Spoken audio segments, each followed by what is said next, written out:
Alexander, who I met, talked to on the phone. And Charlotte is an award-winning author and editor with a lot of experience in media, higher education, public relations, and nonprofit studies. She's the editor and publisher of SLO Review, a nonprofit website covering the visual, performing, and literary arts in SLO County. The work has appeared in SLO Magazine, SLO Journal Plus, SLO City News, and 2 for the show, Central Post.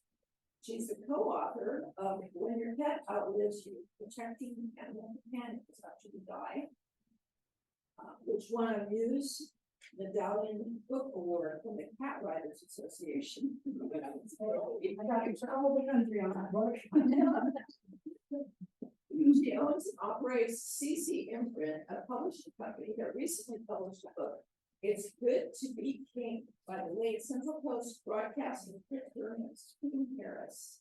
So the title of Charlotte's talk tonight is Putting the Reader First, Pitching Nonfiction to Print and Online Media.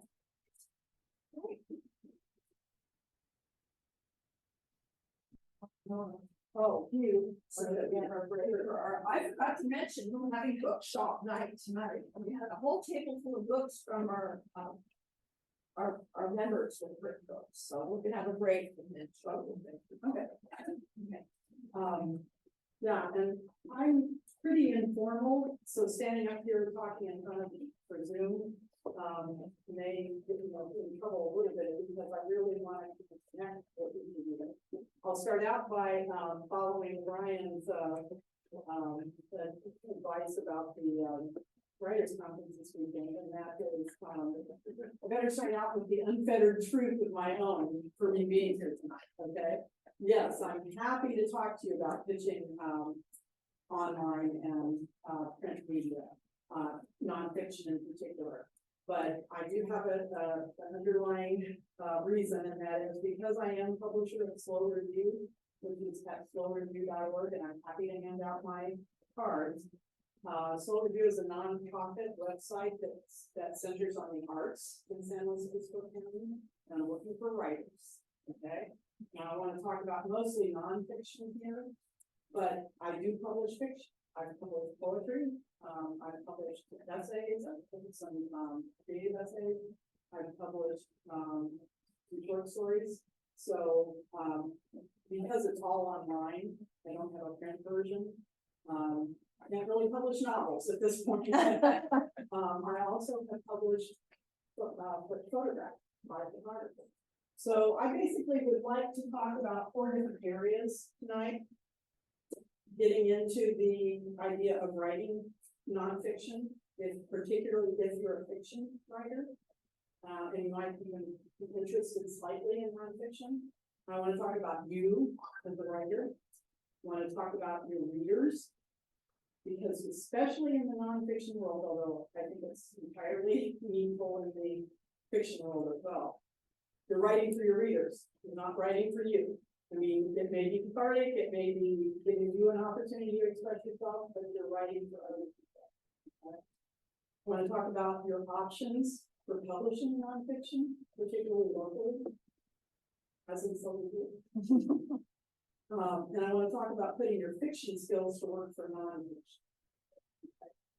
Because, and I see Brian shaking his head, but creative nonfiction has become a whole genre unto itself. Do you have something at the writers' conference about it, Brian?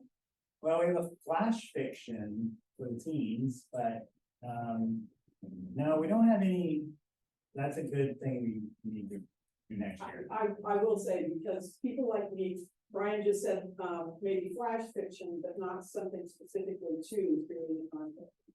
And especially for online platforms and something like SLO Review, I'm very interested in creative nonfiction because it's, some people would say it's more creative than journalism.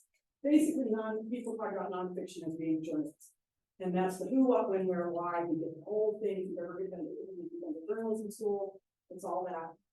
But it's more than that. It's taking the skills you have as a creative writer and putting them into nonfiction. So, it's not fake news, that's right. No, no, it is not fake news. Thank you for pointing that out. So I wanted to ask you some questions first, okay? And kind of like, I may be asking, pointing to you too, because like I said, I like to be interactive here. The first question I think you need to ask yourself, if you're wanting to write nonfiction, is what do you want to write? Now, that could be in fiction, if you say, you know, what do you want to write? You might reply romance sometimes, or you might reply memoir. I've heard a couple of people say they're working on memoir, yeah. But what I'm talking about is more that has to do with who you are and what you know, or what you might want to know. Okay, because that's what we're talking about here in terms of designing journalism with something who you are, with what you know, with what you might want to know. Okay, because journalism will get you, nonfiction will get you sometimes in places that you may never really know anything about, or you know a little about, want to know more about, and there's no reason to go there. If that makes sense. So let me ask a quick question, and maybe somebody can be looking at the Zoom people to tell me if they raise their hands, and that is, how many of you basically just want to write fiction at this point? Just a couple here, 3. How many on Zoom? Anybody? Okay, good. So we got. Now I'm going to look at you 3 fiction people and say, just hear me out, okay? You may find something that interests you, and once you maybe take you somewhere. Because let me tell you, I want to be real honest with you here, because I've been a writer and an editor for 50 years. 50 years. And I have never not been paid for my writing. I just want to, speaking of the Writers Conference, my ex-husband, some of you may know David Congleton, and I used to run the Writers Conference. Oh, absolutely. Okay. And I can't tell you how many times people came up to us, or came up to me and said, Charlotte, I didn't know you were a writer too. Everybody knows I'm a writer. And I would say, oh, no, I'm not a writer. Because in my mind at that time, and the way they were asking it, I knew they meant novels and, you know, bestsellers and things like that kind of writing. But in actuality, I was probably more of a writer than anyone else at the Writers Conference, because I only wrote for pay. I got paid. I made my living getting paid to write. So I'm just suggesting that if you have any interest in getting paid, nonfiction is probably going to be a little bit more accessible way for you to go. That isn't to say everybody writing nonfiction is going to get paid. But there are opportunities. Not so many locally, but there are, and you just need to maybe think about going there. So anyway, if you do want to be paid to write nonfiction, I'm going to suggest there are some different ways to get to explore. You can explore journalism, and by that I mean platforms like SLO Review, where we use journalistic codes of ethics and everything. There's ghostwriting. Any of you ever written ghostwritten something for somebody else? Okay. I hope you got paid for it. You bet I did. Because if your name's not on it, what's the point, right? I got my name on it too. Oh, you did? Oh, very So good. you're not really a ghost. Some my ghost. I've written a lot of things in my life that my name didn't go on. And that was fine with me because I got paid. Just to let you know, most of my writing the last 10 years was basically journalistic writing. It was, you know, press releases, it was speeches, it was writing for trade publications, it was that kind of writing. But in the ghostwriting I did, it would have been somebody that wanted to write an article. Let's say the CEO of a big company wanted to write an article in the trade publication that his industry was in, and he didn't have a clue about writing, but he knew what he wanted to say. So I got the job of sitting and listening, and then writing an article And he got his name, which is fine with me again, because I got named. Now, I have published other things under my own name, but like I said, most of those things, but I've never written fiction, never. I bow to you people who write fiction, because I think it's a special talent, and you have to have so many great ideas to be able to do that. So, I'm not saying writing fiction is bad. The other thing is op-ed writing. The easiest way to think about that would be letters to the editor, which even the Tribune is still publishing letters to the editor. I don't see Joe Drake or anybody here from the Tribune tonight. Which the Tribune isn't publishing much anymore. How many of you read the Tribune online or read it at all? Anyway, no, the paper I use one, well, okay, but they still publish op-ed. They still publish op-eds and they still publish letters to the editor. I'm just saying that is a way sometimes to get your name or get your name associated with something that you know about. Okay, to kind of establish your bona fides as somebody who knows something about a particular subject or something. Could be even just about writing. Okay, we'll get into that. So, what I really wanted to talk to you about tonight, besides slow review, is your readers. If you're writing nonfiction, whether it's straight journalistic nonfiction or essays or memoirs or reading nonfiction, whatever, you're writing for an audience, you're writing for a target audience. And this goes back to the question, Brian, you had about when somebody about this, we're going to be things marketing help at the writers. Because everybody knows right now, basically you're your own marketer. You're a writer, you're your own marketer these days. Few publishers can put you on the road and put you out there at book signings and things like that. Any of you remember or know who Earlene Fowler is? Mm-hmm. Earlene was a keynoter at the Writers Conference. She had written maybe about 20 books, all set in a fictionalized version of San Luis Obispo. And The cozy mysteries. yeah, they were cozy mysteries. They were based on quilt patterns. Yeah. Yeah. Well, and again, that it's fiction, but it's the same idea. She was writing for people who like cozy mysteries, but her target audience was quilters. It was people who knew quilt patterns because they could relate to those quilt patterns, okay? And that helped her back in the day when her publisher would send her out on a book tour. Because she'd go there, back when there were bookstores about a whole lot of things. There used to be bookstores that paid attention to crafting and things like that. And she put it up. But anyway, she knew who her target audience was. She knew the kind of people who read cozy mysteries, who liked things like quilts and cats and things like that, okay? But to write nonfiction, it's even more important that you know who your reader is going to be, or who you want it to be. Okay? That's the person who needs your information, who wants your information, who might get something out of ideas you have, which is why I kind of go back to what do you know? Because you may be able to put a different spin on something that somebody else who's in the same area of interest you are has never heard. Okay. I want to read you something really quickly. This book is one I highly recommend. It's probably the one book I would say go out and buy as soon as you can if you're going to get into writing nonfiction. It's called Good Prose, The Art of Nonfiction. It's written by Tracy Kidder and Richard Todd. Tracy Kidder is the poet for the Life Center. It's been out for a few years. Let me see when it was published. 2013. Okay. But it says stories and advice from a lifetime of writing and editing. But it's excellent because it introduces you to things like using creating fiction styles in nonfiction.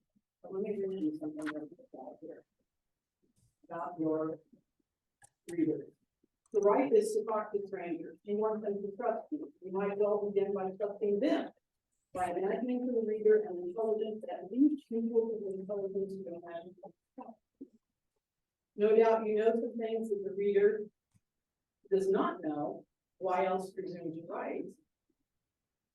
but it helps to grant that the reader has knowledge unavailable to you.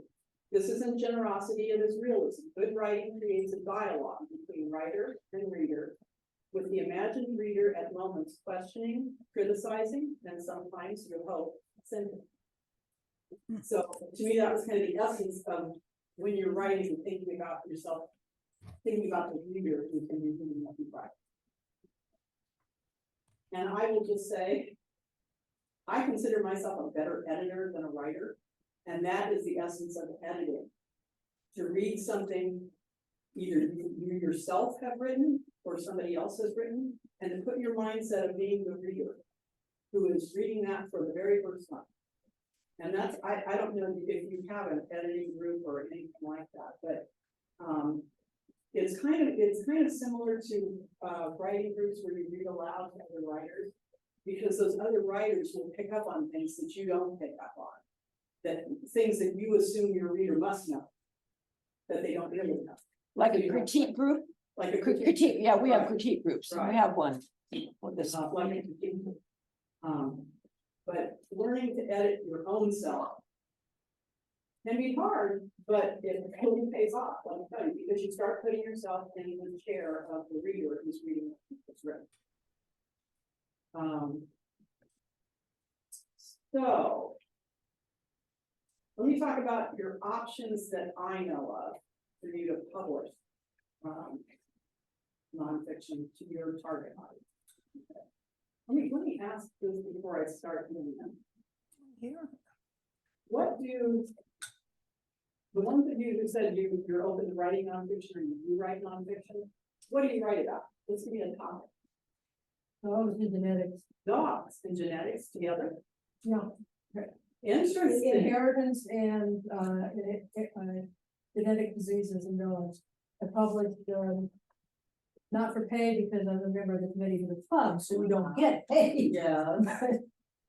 Magazine articles, I've won 4 DWAA, Dog Writers Association of America awards for articles. Okay, so you know, Si- so that's, Google CA sharp and dog and you find that. so that's a pretty narrow area, but it sounds like you probably know what you're talking about. You've done some research. Okay. What's another, Carolyn, right? You mentioned that you were a hospice counselor. Right. So, and I know your book is about in-life care. Right. Not here. Right. So you know about Yes. Deal with In that. fact, before you left, I wonder how. Thank you for your help. that. Okay, little networking here. Yeah, Dennis. Yeah, actually, most of what I write is fiction, but I ran across during the epidemic. I had no photography. I wanted writing a book about a musician. Oh, so a musician or music or a musician, a biography? A biography of him and his mentor, who he worked with, Trini Lopez, the singer. Okay. And unfortunately, I got the book done, and he died. And Trini already died from COVID. So I'm sort of stuck in a weird place. I'm with you there, Dennis. So Dennis was saying to the people on Zoom, that he was working with a musician who had worked with, Trini Lopez to talk about his life, I guess. Mhm. Okay. So musicians, hospice and life care, dogs and genetics, which I love. Yes, How to be resilient. resilience. Oh, no, that's an interesting one. And this takes me to the question of, who are you to write that book? What do you know that or write about resilience? You know within yourself? Is it something you've lived through? Yeah. Okay, so it's lived experience. Practical. Right. That's gonna be the title of the book. Yeah. Practical it is, resilience, okay. Give him an honor. Food, water, electricity, shelter, things like that. Okay, so resilience.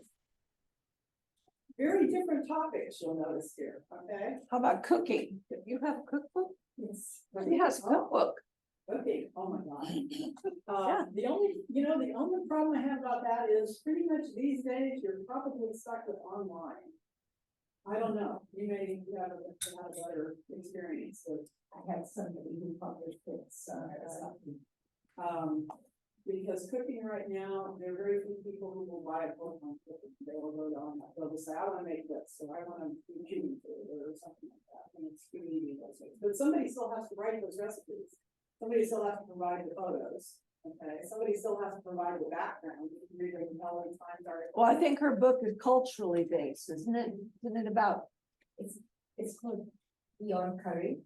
Beyond courage. yeah, yeah. Quickening seed. But you had to have written something in that book too about why you wrote the book and, what the background of, that causes me to ask, well, what's beyond curry, I mean, curry, but apparently not.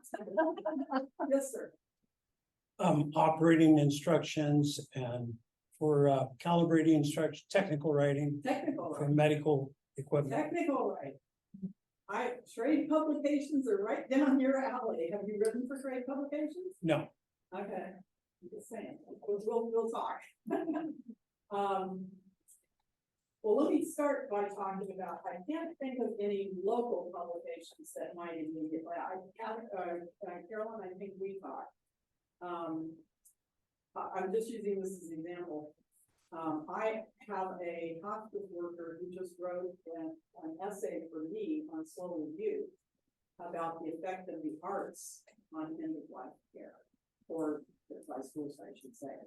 How the arts can help people recover and help people in their grief, can help people who are in end of life situation. And SLO Review is particularly focused on the arts and culture, but so I could see that being a local kind of a thing.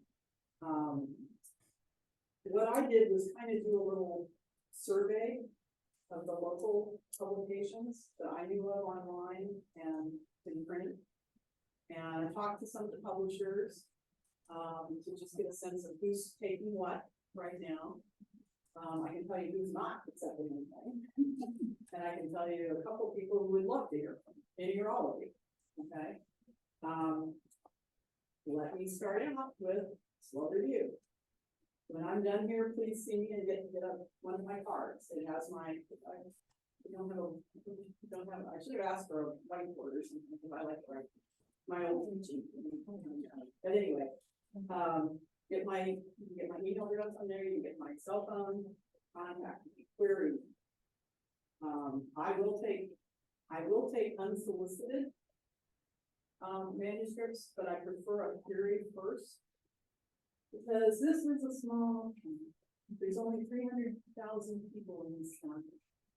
And lots of people know other people, and I've got, right now I have a group of about 30 writers who write for me.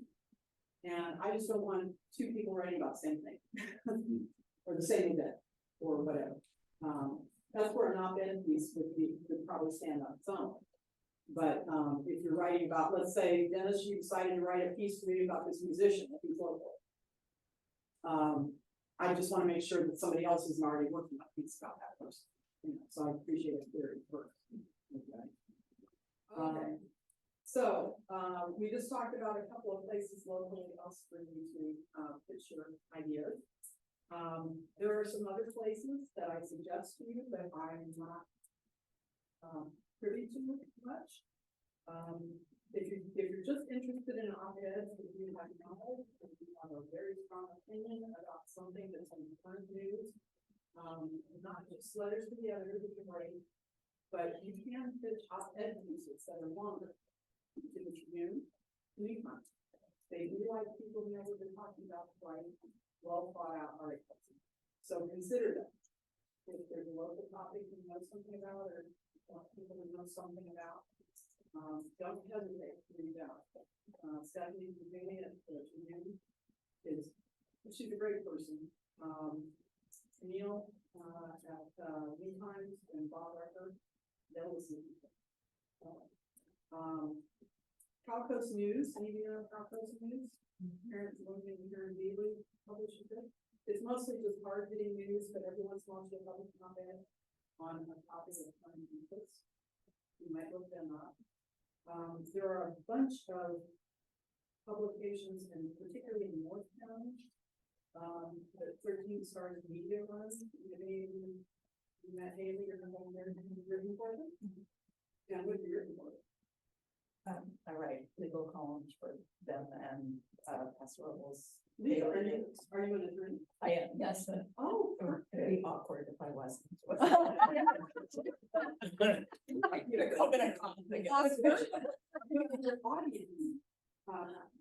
What's your name? Teresa. Teresa just said that she writes legal, things for 13 Stars Media.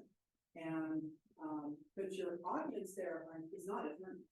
No, Your no, audience I is was like, general. yeah, I write on like estate planning and business matters. We'll come back to legal writing. I'm sorry. But did you query them first? Did you send them something? How did you get in? I write a regular monthly column for Southern California News Group, and I shared it on my Facebook page, and they and Pastoral Estate News both asked me if I would do something for them locally.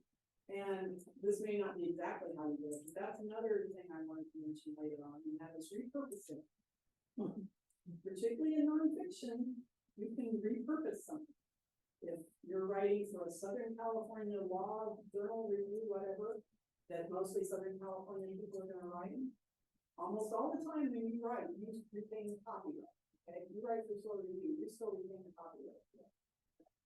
So you could take that and repurpose it for the Pasadena, the Pasadena, if it's something that, you know, let's say land use or ranching, I don't know, something that would be of interest to people. But you can repurpose nonfiction. There's, anybody written anything for edible San Francisco? I was here. They have local freelance writers. I don't know these people. But I do know a couple of the writers, and so, you know, if we run a process and are interested in writing food type stuff, the possibility. There's also the Pacific Coast Business Times, which is actually published out of Denver, where, but they cover things most of the stuff. I don't think they're really interested in articles, but certainly op-ed. So if you were writing about business or anything that business owners might want to know about, particularly they do like local, you can see. So there are all kinds of places out there. Now, there's a bigger world out there. And, okay, the Southern California News Group. Okay. This is where you start thinking about who you know, what you know, and what you're interested in writing about.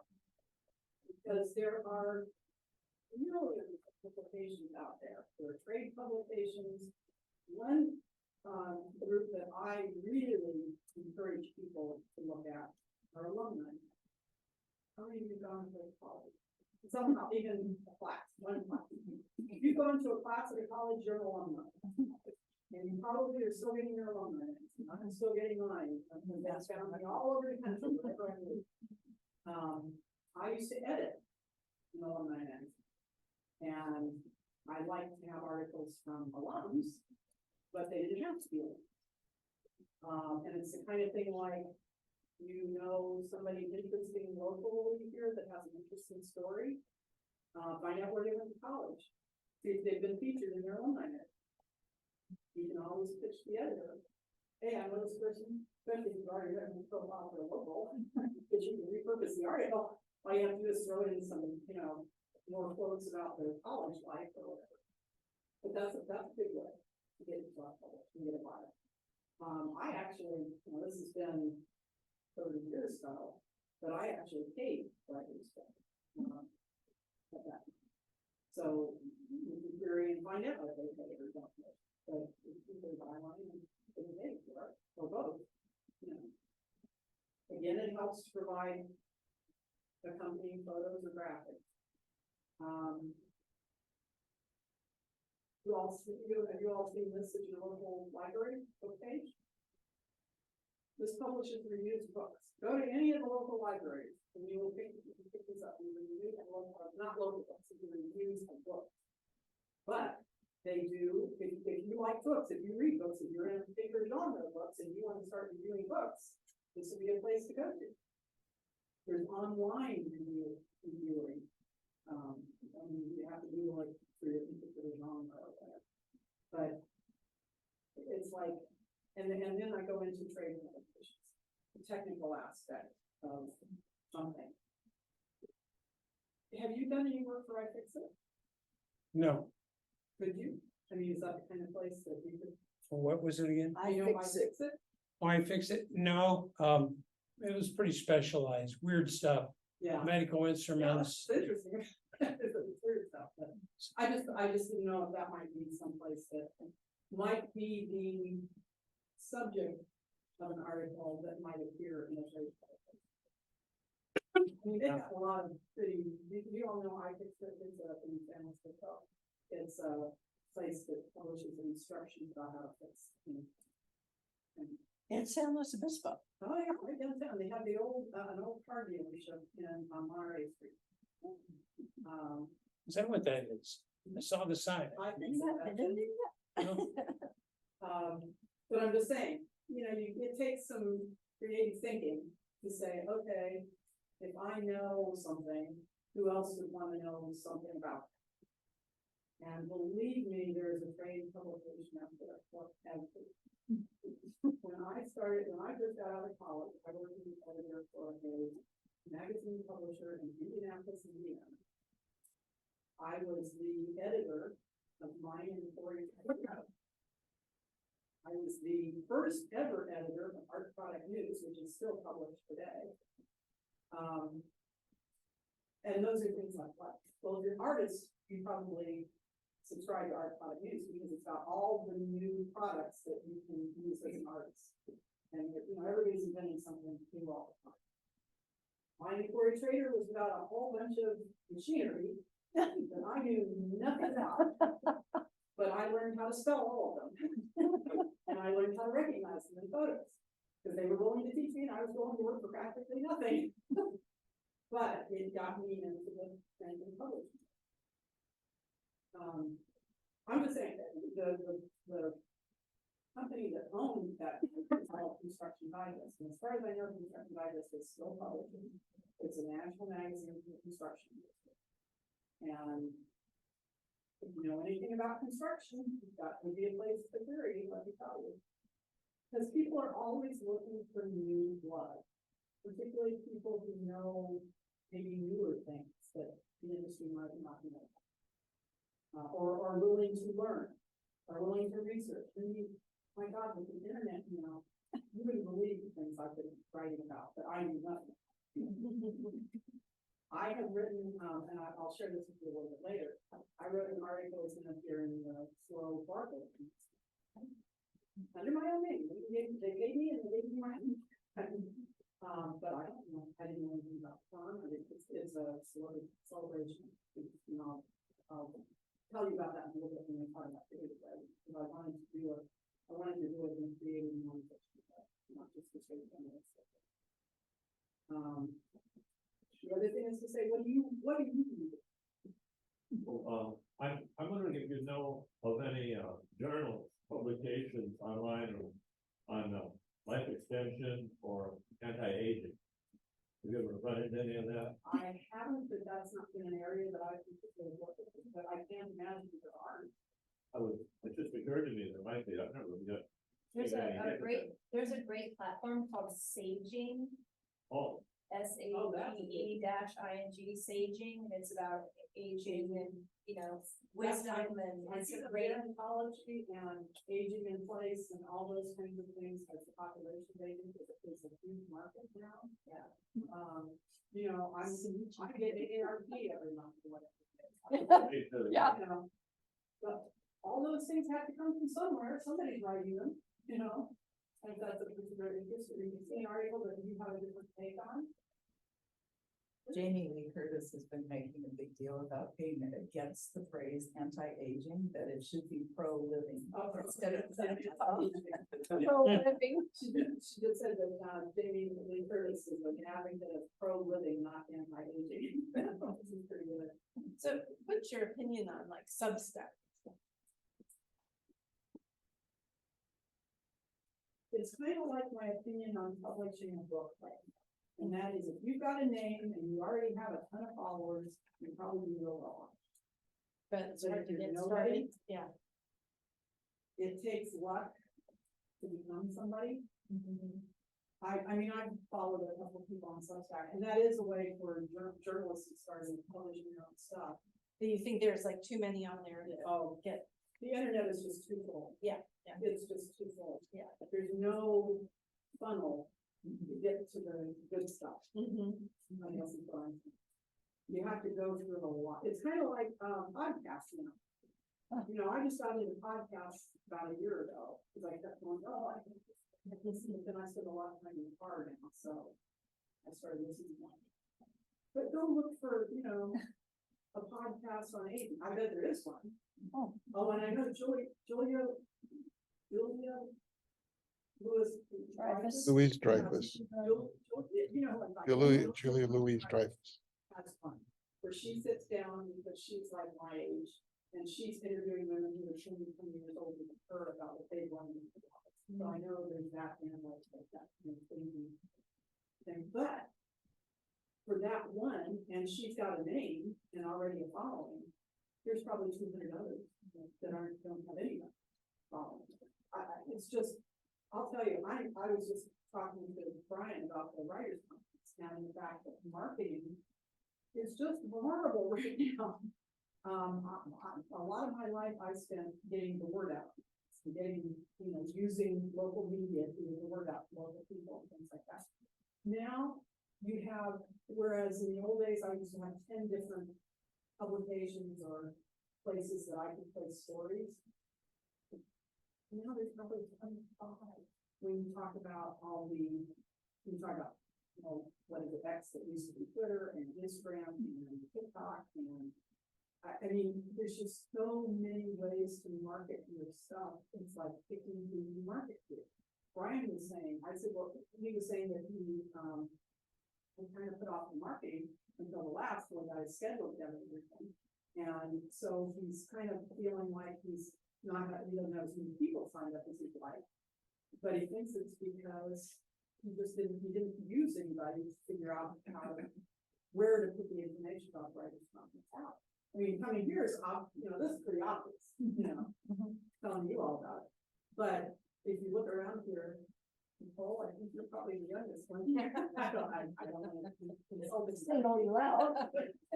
But, yeah. But how are you all reaching out to students? Right. How are you reaching out to the writers of tomorrow? Right. Where are they? Right.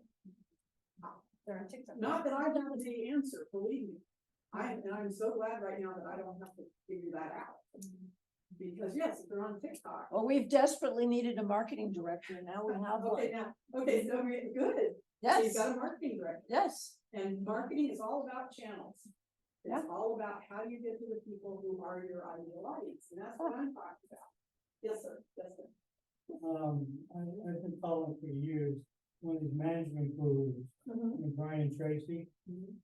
And one of the first things I learned from him was become an expert in your field. The business is saying become an expert in your field. Give you credentials. Exactly. And can give you a reputation that says, you know what you're talking about, that you can be trusted. Right. Right. Which gets back to the journalistic style of writing, say, if you write something, you know it's true or you believe it to be true. With pretty good evidence. Rather than just saying, oh, I'm going to really work. But yeah, that's it. But marketing has become the hardest thing. I think you can learn to write, you can learn to apply proper styles to writing. But figuring out if you want to get the word out to people have to figure out who those people are, who that audience is. And in the case of a law journal, okay, it's, you know, who's going to be an attorney. So you got, and if you're an attorney, you got a pretty good idea what they're interested in, or what they might not know, or what, who knows, you know. But you got some reputation, and you got something established. So,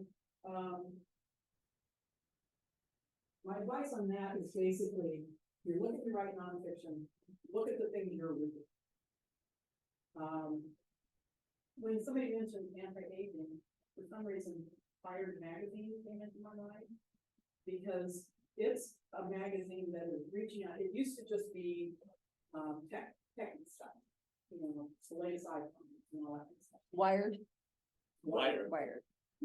Now they've gotten much more into lifestyle and much more of what the effective technology is on people. They have a great writing contest. I don't particularly like writing contests, right? Except when they're real creative.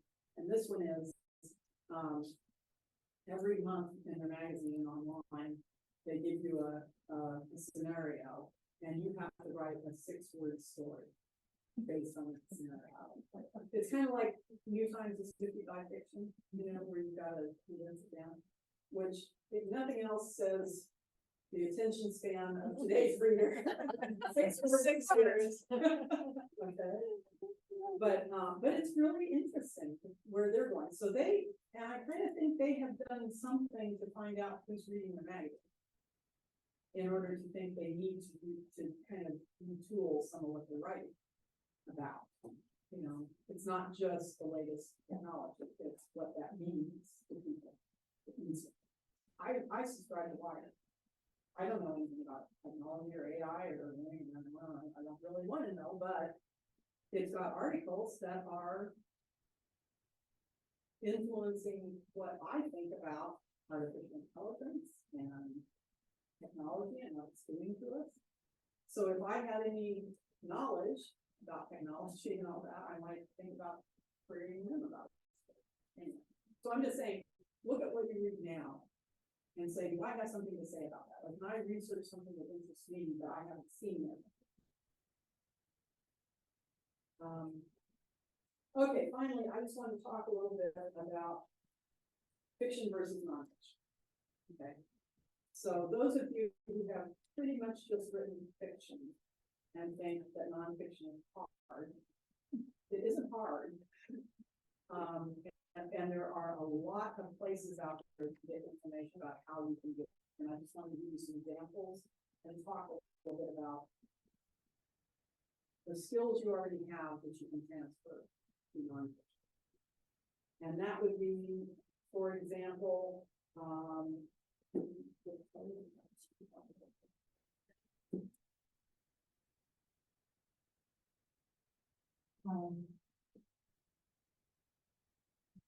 take a journalism class. There's journalism classes online. If you just want the basics, just take an intro to journalism class if you never have. It's going to be a good, solid, who, what, when, where, why kind of thing. Now they usually, at least when I got at college, I started including things like creating nonfiction in it, but mostly it's to get people to know what the standard is. Okay. Again, my good book, they're good prose. He writes, every story has to be discovered twice. First in the world, and then in the author's study, in your study. Okay. One discovers a story the second time by constructing it. And I really like that, because that's been my experience. You learn by, as you're writing, saying something's missing. I don't know what it is, but maybe by looking, I'll find it.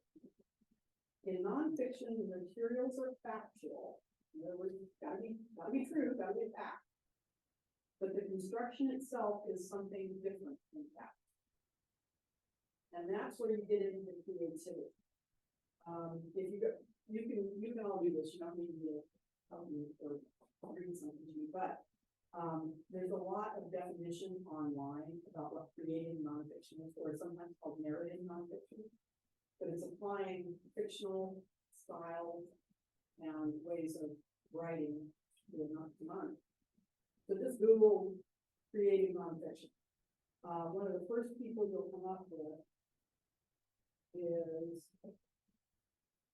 there's actually a website called Creating Nonfiction.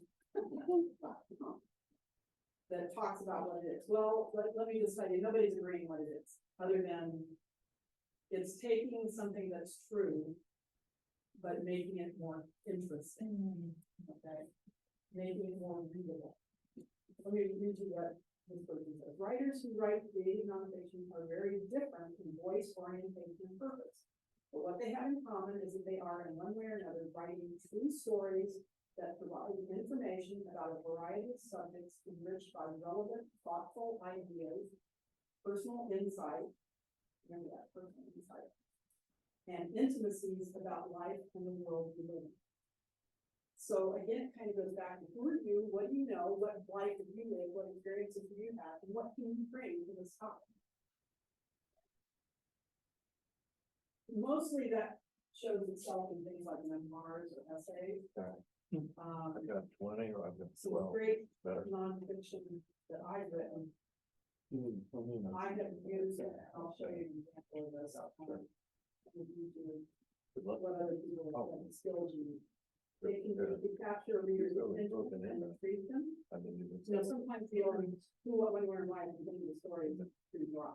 So you can use an example, you can use close. Yeah, that's literally Experience in your own life, nothing. open topic. Which one did you go? Stories are through, enriched by organized with, over small insight, again, using what you know. Enjoy. It offers the flexibility to use fictional techniques like trial, description, setting, and personal viewpoint. You can use those in a non-fiction piece. You have to make it clear who's talking and where the information is coming from and that sort of thing. But, it can certainly make the writing come alive. It offers a connection to readers with straight journalism and class. It, however, cannot violate the reader's trust. In other words, you can't say something that's wrong and it's going to be checked out. They're not going to trust that. And it goes back to me talking about society, professional journalists, code of ethics. You have a responsibility to legal, ethical, and moral issues. That's just, I feel that really personally.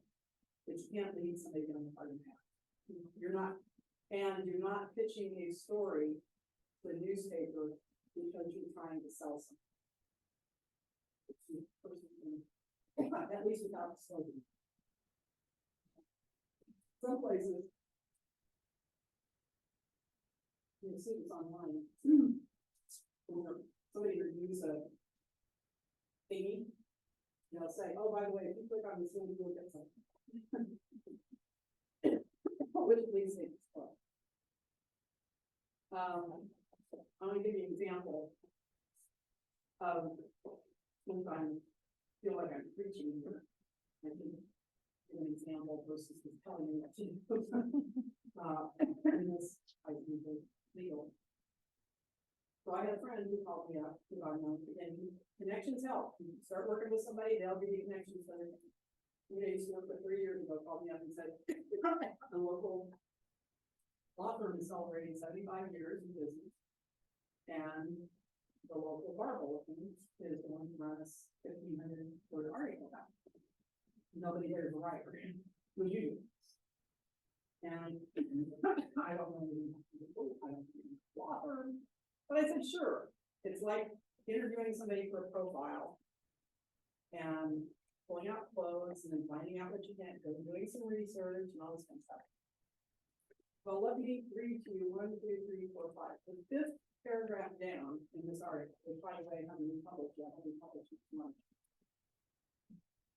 And this is what the lead would be if I was writing an article for news. Andre Morrison Buttery celebrating 75 years in 2023 as the longest practicing law firm currently operating in Southern California. It's interesting by itself. Excuse me.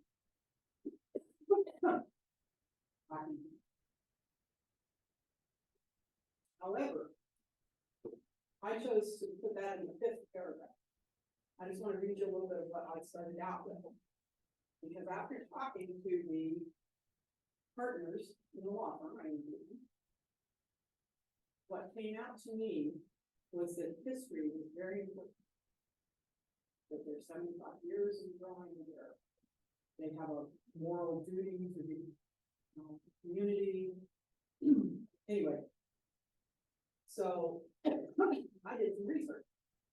And I started it out like this, which is creative. It's not your straightforward. 75 years ago, Earl Warren was governor of California, not yet the 14th Chief Justice of the United States. The population of San Luis Obispo County was just over 51,000 souls, less than 1/5 of its current number. The value of all the crops sold in our rural area was around $8 million. Quite a contrast to today's remarkable total of more than $1 billion. And a new law partnership had just opened in the city of San Luis Obispo. Only 20 attorneys were practicing in the entire county in 1948. Now ask me how I found that out. Would you know how many practicing attorneys there are in San Luis Obispo County in 1948? I got the great idea to go look at, interested in what you just said, you want to get this book. I'll tell you about it next. Anyway, I go on, and in the first 5 paragraphs, it talks about the founding partner of this firm was Peter Andre, who was beloved. Everybody knows. I looked up some newspaper articles. And then I closed the 60 words with a quote from the managing partner of the firm today. It says, Pete, being the original, is now dead. Pete taught me that you can be a lawyer and be an honorable person, Mark says. Take care of your clients, go the extra mile, be honest and ethical, and be part of the community. Most people would say that every member of our firm is a Pete Andre kind of lawyer. So I've tied the last part into the first, just like you would a good short story. If you're not, most journalism is written in pyramid style where you put all the stuff up front, so stuff can be cut at the bottom. You aren't always able to tie your lead in with the last. In magazine writing and all that, so. And I'm not trying to blow my own horn, but what I'm saying is that's what I'm talking about in terms of actually using creative ways of telling a story that's actually nonfiction. There used to be something called the feature story. The feature story, which is kind of the same thing. Yeah, it still had to be true, and it always had to be true. It started anyway you wanted to, and tied in the beginning to it. Probably, and that's probably pretty much the beginning of creative nonfiction. The lifespan of a fact. I really want you to know about this. I do not have a copy of it. There's a play based on it too. I have seen the play. But it's a book that was co-written by an author and an editor. And what's special about this book is that the author, this has been how long ago? 10 years ago, wrote an essay for a magazine. And it was about the suicide rate in Las Vegas and the tourism and how that ties to the tourism. Okay. I didn't read the whole article, so but he does that. But his editor, the guy that's the other co-author of this book, went through fact checking, because that's one thing you do in journalism, you fact check. If you send me a piece, number one, I'm going to make sure that every name you give me is correct. I have writers all the time who misspell the name of their profile person. But anyway, fact check. Well, it turns out that the author, who was writing about suicide rates in Las Vegas, and he focused in on a boy, a young boy, 16-year-old boy, who was throwing himself off in a parking garage in Las Vegas, and why that happened. But he played fast and loose with some of the facts. It took, in reality, it took 15 minutes for the ambulance to get there. But he said it took half an hour because he thought it could finish the story. Okay. Things like that all through. I won't go into any more detail. But And the editor and the author had this huge back and forth about, well, you know, it doesn't matter as long as the feeling of the story is, you know. And was it 8 or 9 firefighters who responded, and all this kind of stuff. But it shows you what to pay attention to. It talks, and the book itself discusses things like the intentional and the unintentional use of accuracy. In other words, the author chose to use inaccurate figures, but it was supposed to be a nonfiction piece, so the editor objected. So there's a back and forth about that. Personal opinions from both authors about the importance of facts versus the importance of creative license. Again, it's like, well, the author says, I think this sounds better, whatever. And then what is the definition of nonfiction? I'm just saying, this book is really interesting. Like I said, I haven't read the book itself directly, but I've seen the play that it's based on. Just fascinating. So what I'm saying is, creative fiction has to include facts, checkable facts, research, and again, I keep track of my research. Provides, you know, I can prove that, you know, the telephone directory had 20 wires. So it might, I might unintentionally get that wrong, but I did the best I could to figure out. And reporting, in other words, accurate documentation. In support of what you're saying, when I was researching and writing this shipwreck, and I needed a dramatic turn, you know, you have to end each chapter with a twist or something. Something that'll keep them reading. I would think of, well, gee, that would be nice. I would go look at the real history, and the facts were always more dramatic than by imagining. He was just saying that in writing and doing the research, that the facts even themselves were more dramatic than what we even thought. And sometimes a good quote, I'll tell you, you read some of the newspaper articles from the early 1900s, you know, there's yellow journalism back then.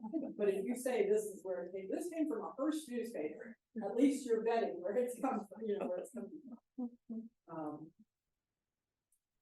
It can include elements of normally associated fiction narration. You can say, you can talk about your own experience. You can include characters, you can include settings and development. I already talked about that. Plot, you know, just like you're talking about, you want to build people up to a certain point, and then you let them down, and then build them back up again. Using figurative language and imagery, point of view, dialogue, as long as you know, have a record. I'm still old school. I have done some recording of my interviews, but mostly I still think right now. I can't tell you why, it's just how I'm wired. But I started thinking about also recording. And theme. You know, having a message you want to convey. Clearly in the Andrew Morrison Buttering, I wanted to convey this was a historical, well thought of institution that has contributed to the community. So knowing what you want, the results you want is good, you know, is working towards that. So I brought a copy of the book that I published. Dennis, you were just talking about a handwritten book about somebody who died. Didn't you say your musician died? Mhm. King Harris was a broadcast journalist, worked in Santa Barbara and San Francisco for many years. And he and I started working on this book before COVID. It's a compilation of his essays that he used to write for Force Press and Associated News. And we went through practically every one of his columns, and he reworked some of them and that sort of thing.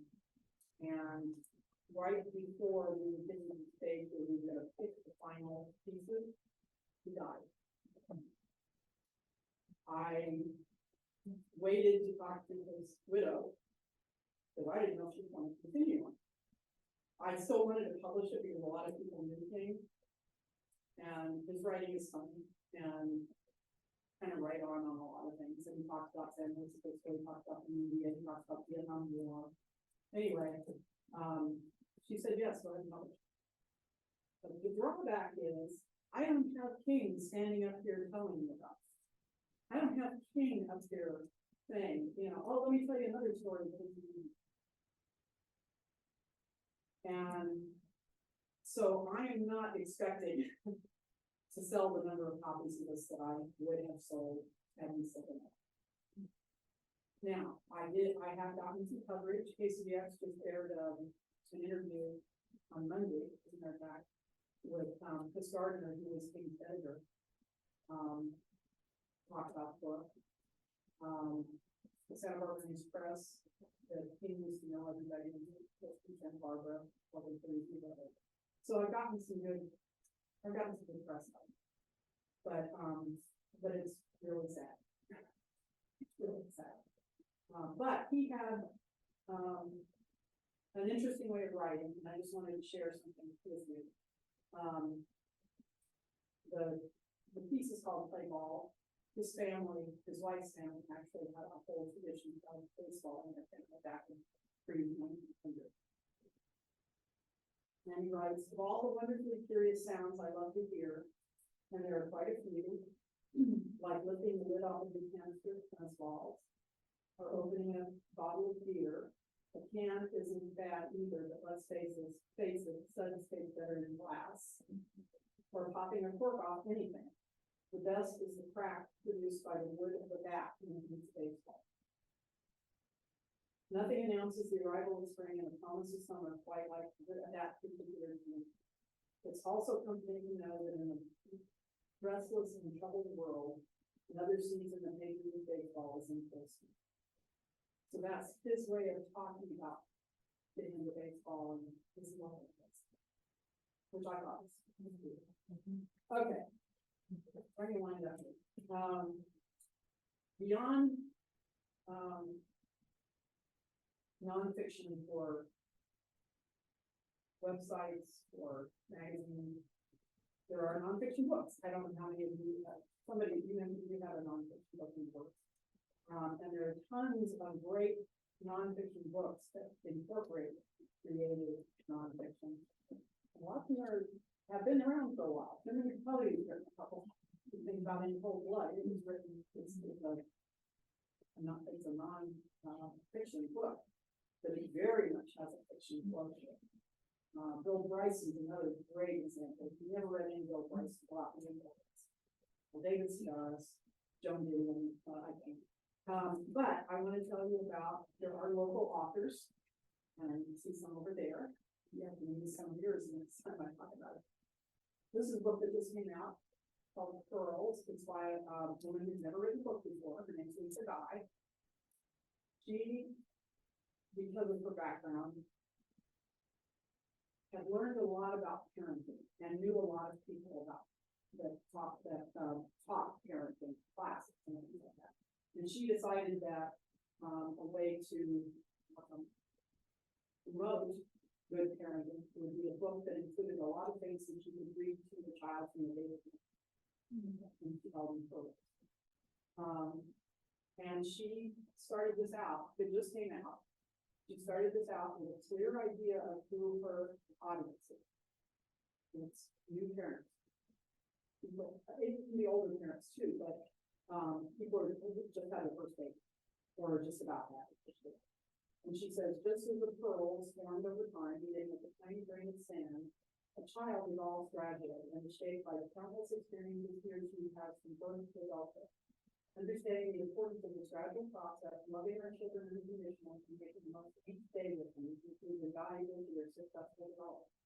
So she walks you through stories you can share, but then backs it up. She interviewed a ton of child development experts and gotten all their wisdom in here.